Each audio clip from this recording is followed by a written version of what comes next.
día, mi nombre es Paulina González, soy estudiante de la Facultad de Arquitectura en la Universidad Autónoma de Nuevo León. Estoy cursando la materia de Ambiente y Sustentabilidad, entonces yo voy a hablar un poco sobre las legislaciones ambientales internacionales, las legislaciones ambientales nacionales y cómo nos impacta como arquitectos o como futuros arquitectos. Muchas gracias por ver. De acuerdo con la Cámara de Diputados del Gobierno de México, se le define como legislación al conjunto o cuerpo de leyes por las cuales se gobierna un estado o una materia determinada. O sea, es el archivo que en conjunto organiza las leyes que ya están fundamentadas, que ya están aprobadas por la Cámara de Diputados. Entonces, ya es un documento oficial, ya es un documento aprobado. Entonces, al hablar de legislaciones ambientales, vamos a hablar de documentos aprobados por el gobierno que protegen o regulan el control y el uso de los recursos ambientales. Solo para contextualizar un poquito. Ahora, es importante tener la definición a nivel legislación, a nivel gobierno, de lo que es el ambiente para poder comprender qué ve el gobierno como ambiente, qué ve el gobierno como objeto de protección y qué no lo ve, para poder entender un poco más de lo que vamos a hablar a continuación.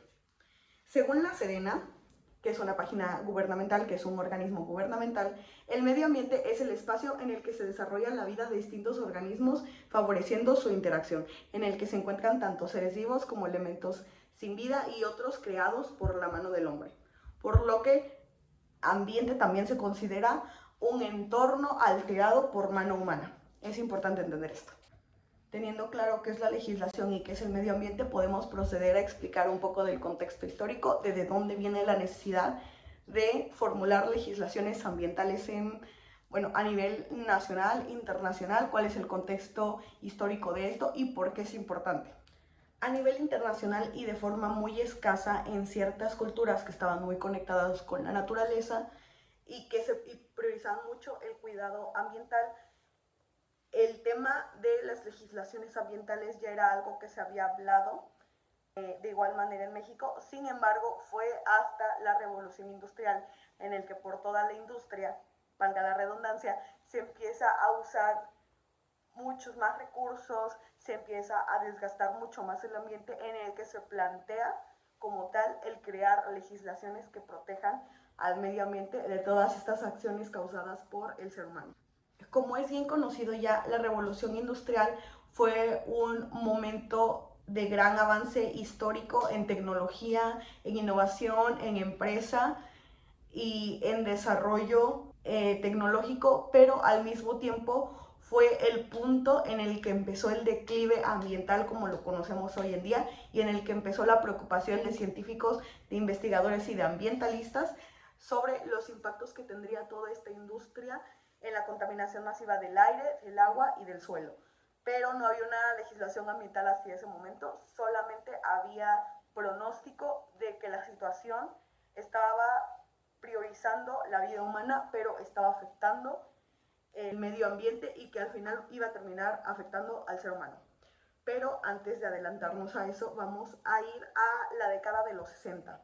En 1960, por ciertas modas, la juventud adoptó mucho la conciencia ambiental, que es algo que se ha preservado hasta la modernidad con algunos cambios. A partir de los años 60 hubo una creciente preocupación por los impactos ambientales de la tecnología, la industria y los químicos. Y aquí entramos a un tema muy importante, la década de los 60.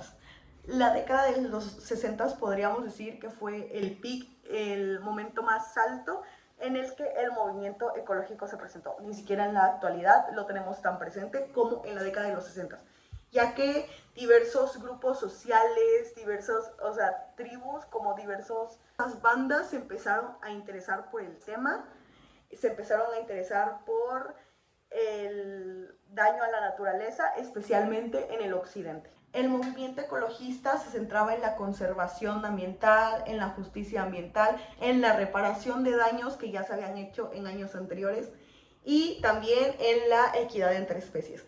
Este movimiento estuvo supremamente presente en la cultura popular, a nivel social y a nivel político, que es lo que nos interesa un poco.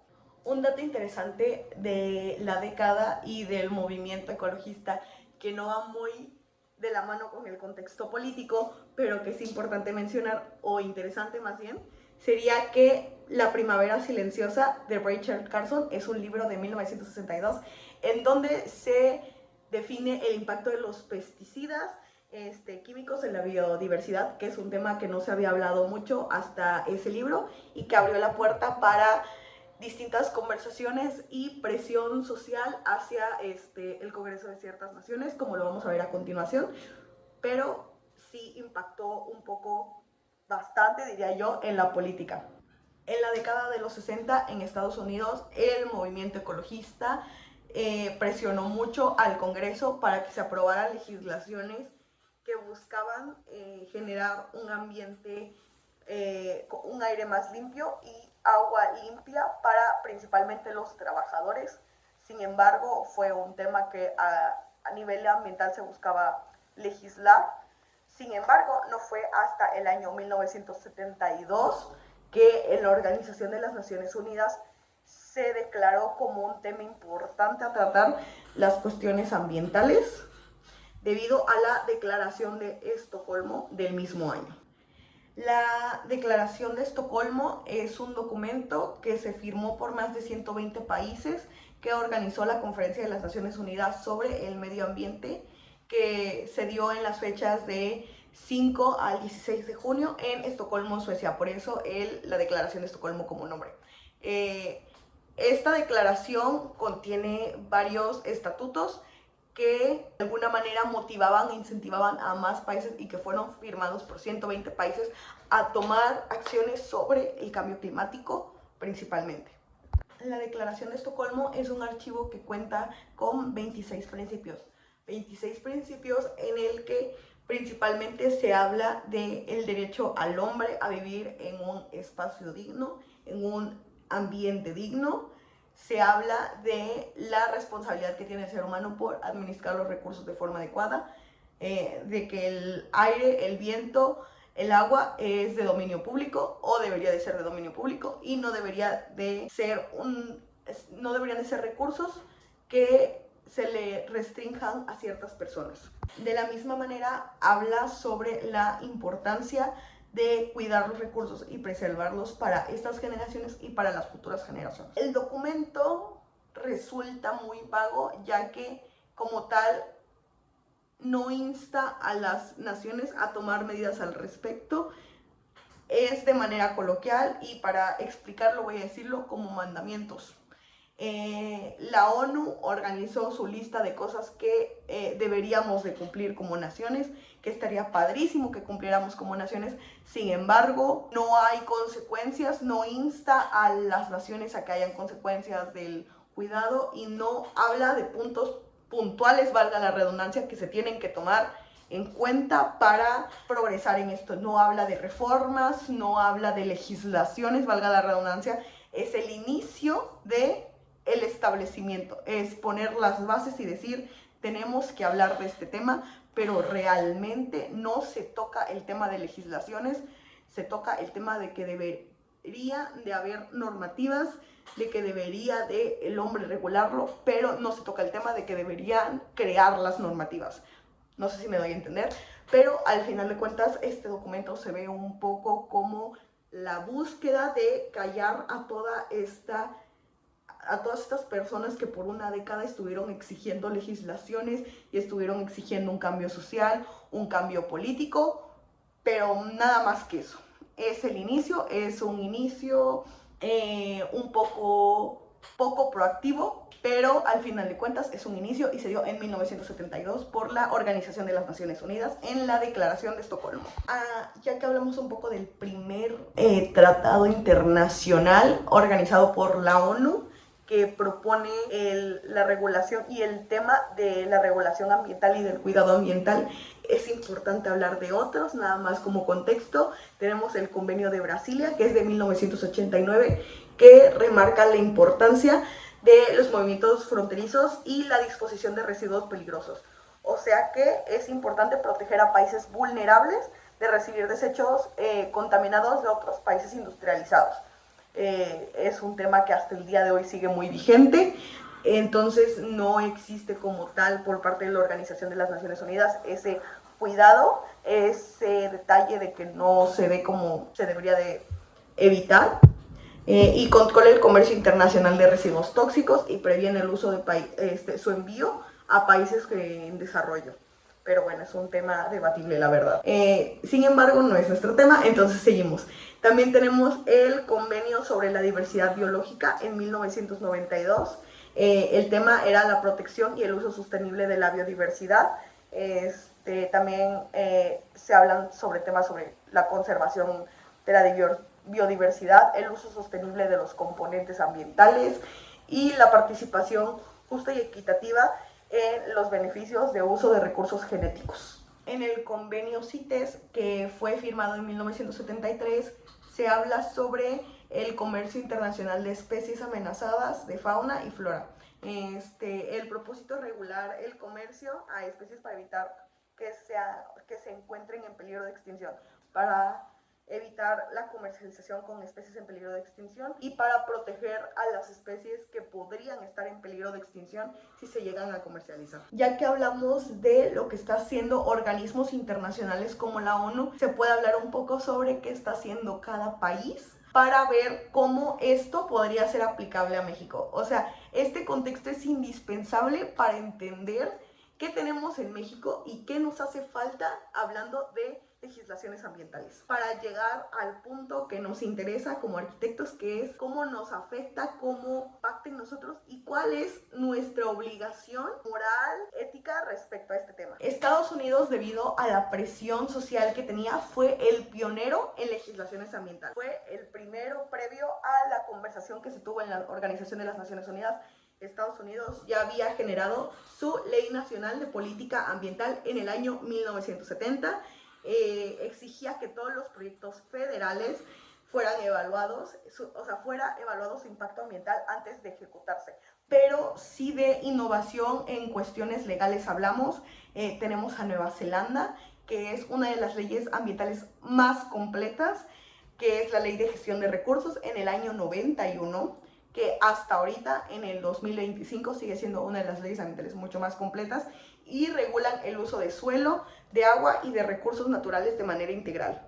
Y en el 2017 se reconocieron un río como una persona jurídica. Y finalmente, un ejemplo en América Latina, tenemos a Costa Rica con la Ley Orgánica del Ambiente en el año 1995. Esta ley establece principios de sostenibilidad, participación ciudadana y precaución. Y Costa Rica protege más del 25% de su territorio en áreas naturales, protegidas evidentemente, y produce una gran parte de su energía de fuentes renovables, lo que efectivamente genera un impacto positivo al ambiente. En México, la primera legislación ambiental fue creada en el año 1971 al mandato del presidente. En México, la primera legislación ambiental fue creada en el año 1971 al mandato del presidente Luis Echeverría y fue la Ley Federal para prevenir y controlar la contaminación ambiental.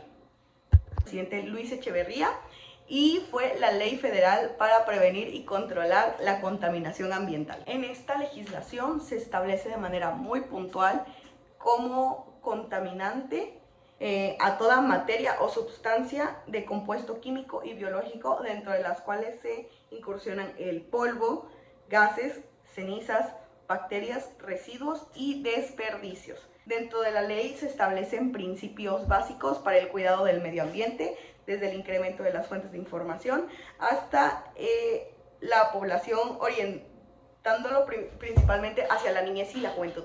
¿Qué quiere decir esto? Que en esta legislación se establece qué son los contaminantes, cómo podemos identificarlos, y se establece la propuesta de informar más a la niñez y a la juventud principalmente sobre los daños que generan los contaminantes. Sin embargo, no hay castigos, no hay puntos concretos, no hay límites, no hay regulaciones como tal. Sigue siendo un soltar la información a la población, ver qué generamos con eso, pero no hay mucho movimiento al respecto.